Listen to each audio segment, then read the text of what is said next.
ஸ்ருதி வயது 17, மிகவும் அமைதியான அன்பான பெண். இதுவரை அவள் தன் அம்மா அப்பாவை பிரிந்து ஒரு நாள் கூட இருந்ததில்லை. ஒரு நாள் ஸ்ருதியின் அம்மாவும் அப்பாவும் அவளை அழைத்து, ஸ்ருதி, நீ இப்போ பெரிய பொண்ணு ஆயிட்ட, இனிமேட்டு வாழ்க்கையை தனியா எதிர்கொள்ள கத்துக்கணும். அதனால ஹாஸ்டல்ல தங்கி படித்தாதான் உனக்கு ஒழுக்கமும் தைரியமும் பொறுப்பும் வரும். அதனால நாங்க உன்னை ஹாஸ்டல்ல சேர்க்க போறோம் என்று சொன்னார்கள். அதை கேட்ட ஸ்ருதி அதிர்ச்சி அடைந்தாள்.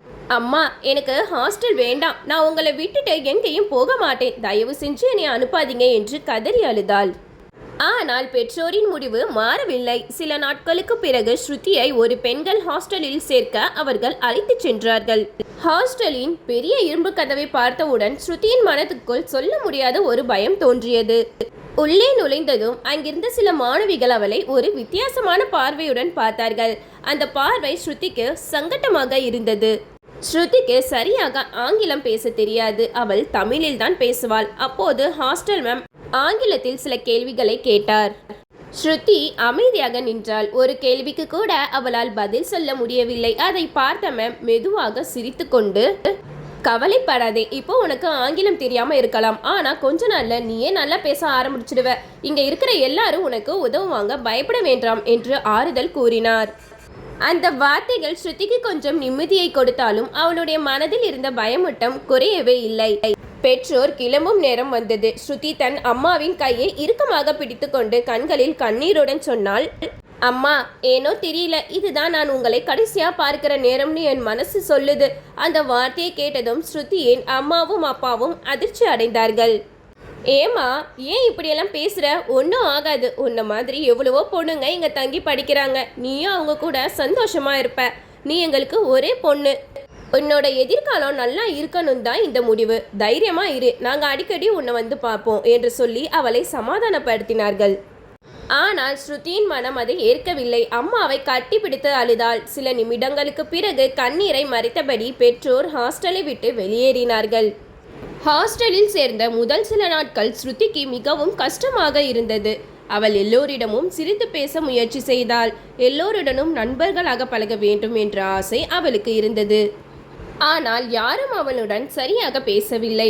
அவள் கிராமத்தில் இருந்து வந்த பெண் என்பதாலும் ஆங்கிலம் சரியாக பேச தெரியாதாலும் சில மாணவிகள் அவளை ஏளனமாக பார்த்தார்கள். அந்த ஹாஸ்டலில் ஒரே ஒரு பெண் மட்டும் ஸ்ருதியுடன் அன்பாக பழகினாள். அவள் பெயர் தீபா. ஒரு நாள் ஸ்ருதி தீபாவிடம், தீபா, இந்த ஹாஸ்டல்ல நீ தான் என் கூட நல்லா பேசுற, கடைசி வரைக்கும் என் நண்பியா இருப்பியா என்று கேட்டாள். தீபா சிரித்து கொண்டே, கடைசி வரைக்கும் நான் உன் கூட தான் இருப்பேன் ஸ்ருதி என்று வாக்கு கொடுத்தாள். தீபா, உன்னை பார்த்தாலே இந்த ஹாஸ்டல்ல இருக்கிற பொண்ணுங்க எல்லாரும் ஏன் ஒதுங்கி போறாங்க? யாருமே உன் கூட சரியா பேச மாட்டாங்க, ஏன்? அந்த கேள்வியை கேட்டதும் தீபாவின் முகம் சற்றென்று மாறியது. சில நொடிகள் எதுவும் பேசாமல் நின்றாள். பிறகு ஒரு கட்டாய சிரிப்புடன், அதெல்லாம் ஒன்றும் இல்லை ஸ்ருதி, நீ எதையும் யோசிக்காத என்று சொல்லிட்டு வேற பேச்சுக்கு மாறிவிட்டாள். ஆனால் அந்த பதிலில் ஏதோ மறைக்கப்பட்ட உண்மை இருப்பதை ஸ்ருதி உணர்ந்தாள். ஏன் தீபா இவ்வளவு பதறினாள்? ஏன் அவள் உண்மையை சொல்ல தயங்கினாள் என்ற கேள்வி ஸ்ருதியின் மனதில் மீண்டும் மீண்டும் எழுந்தது. அடுத்த நாள் தீபா இல்லாத நேரத்தில் ஸ்ருதி மற்ற மாணவிகளிடம் சென்று பேசினாள். நான் உங்ககிட்ட ஒரு விஷயம் கேட்கணும். தீபா இவ்வளவு வருஷமா இந்த ஹாஸ்டல்ல இருக்கா, ஆனா ஏன் அவளை பார்த்தாலே நீங்க எல்லாரும் பயந்து விலகுறீங்க என்று கேட்டாள். அந்த கேள்வியை கேட்டதும் அங்கிருந்த மாணவிகள் ஒருவரை ஒருவர் பார்த்து கொண்டனர். யாருக்கும் பேச தைரியம் வரவில்லை.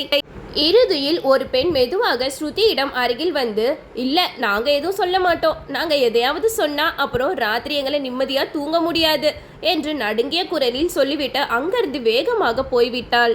அந்த ஒரு வாக்கியம் ஸ்ருதியின் உடம்பு முழுவதும் சிலிர்க்க வைத்தது. அதே நேரத்தில் தூரத்தில் இருந்து இதையெல்லாம் பார்த்து கொண்டிருந்த தீபா வேகமாக வந்து, ஸ்ருதி, நீ யார்கிட்டையும் எதுவும் கேட்காத, வா நம்ம போலாம் என்று அவளது கையை பிடித்து அங்கிருந்து அழைத்து சென்றாள். வழியில் நடந்து கொண்டே ஸ்ருதி மீண்டும் கேட்டாள், தீபா, எனக்கு உண்மையை சொல்லு, நீ ஏன் என் கூட மட்டும் பேசுற, மற்ற யார் கூடயும் பேச மாட்டேங்கிற? எல்லாரும் உன்னை பார்த்து ஏன் பயப்படுறாங்க? உனக்கு என்னதான் நடந்துச்சு? அந்த கேள்வியை கேட்டதும் தீபா நடந்து கொண்டிருந்த இடத்திலேயே நின்று விட்டாள். அவளுடைய கைகள் நடுங்க ஆரம்பித்தன. கண்களில் கண்ணீர் வழிந்தது. ஸ்ருதி, நான் இந்த ஹாஸ்டல்ல நாள் வந்தப்ப எனக்கு ஒரு தோழி கிடைச்சா. அவ பேர் கீதா. நாங்க 2 பேரும் உயிருக்கு உயிரா பழகினோம். ஆனா ஒரு நாள் இந்த ஹாஸ்டல்ல நடந்த ஒரு மர்மமான சம்பவத்தால கீதா இறந்துட்டா.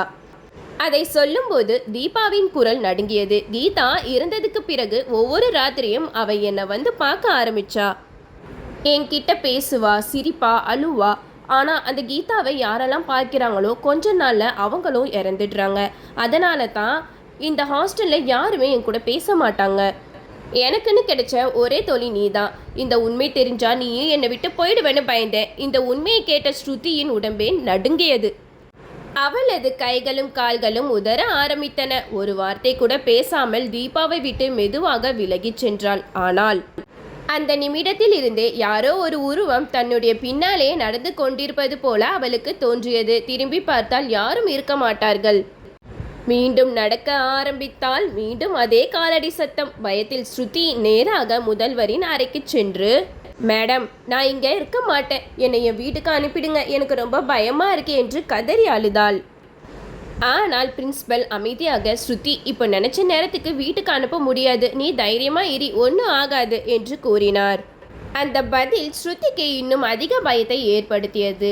அன்று மாலை யாருடனும் பேசாமல் தனியாக ஹாஸ்டலின் மொட்டை மாடிக்கு சென்றாள். அங்கே காற்று பலமாக வீசியது. திடீரென்று அவளுக்கு பின்னால் ஒரு பெண்ணின் குரல் கேட்டது. ஸ்ருதி. அவள் மெதுவாக திரும்பி பார்த்தாள். வெள்ளை நிற உடை, வெளிரிய முகம், நீண்ட தலைமுடி, கண்களில் கோபம். அவள்தான் கீதா. கீதா மெதுவாக சிரித்து கொண்டே, என்ன தைரியம் இருந்தா ஏன் தீபா கூட நீ நண்பியா பழகுற? தீபா எனக்கு மட்டும்தான் சொந்தம், என்னை தவிர வேற யாரும் அவளுக்கு நெருக்கமா இருக்கக்கூடாது என்று கோபமாக கத்தினாள். ஸ்ருதி பயத்தில் பின்வாங்கினாள். அடுத்த நொடியில் கீதா அவளை பலமாக தள்ளிவிட்டாள். ஆ என்று அலறியபடியே ஸ்ருதி மாடியிலிருந்து கீழே விழுந்தாள்.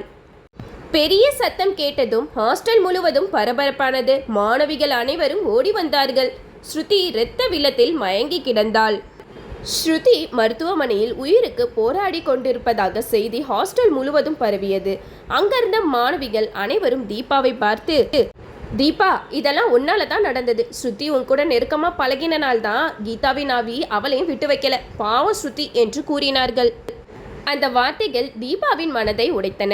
அன்று இரவு கண்ணீருடன் அவள் தனியாக மொட்டை மாடிக்கு சென்றாள். அங்கே அழுது கொண்டே, கீதா, நீ ஏன் இப்படி பண்ண? நீ என்னை விட்டுட்டு போயிட்ட. ஆனால் எனக்கு இன்னும் ஒரு வாழ்க்கை இருக்கு. எனக்குன்னு கிடைச்ச ஒரே தோழி ஸ்ருதி, அவளையும் என்னிடம் இருந்து பிரிச்சுட்டியே என்று கதறினாள். சில நொடிகளில் குளிர்ந்த காற்றுடன் கீதாவின் ஆவி அவள் முன் தோன்றியது. மெதுவாக சிறுதபதி, சாரி தீபா, என்னால் உன் கூட வேற யாராவது நெருக்கமாக இருக்கிறத பார்க்க முடியலை, அதனால தான் ஸ்ருதியையும் விட்டு வைக்கல என்றாள். அந்த பதிலை கேட்ட தீபாவுக்கு கோபமும் வேதனையும் ஒன்றாக வந்தது. அப்படியா? நான் உயிரோட இருக்கிற வரைக்கும் என் கூட பழகிற எல்லாரையும் நீ பழிவாங்க போறியா?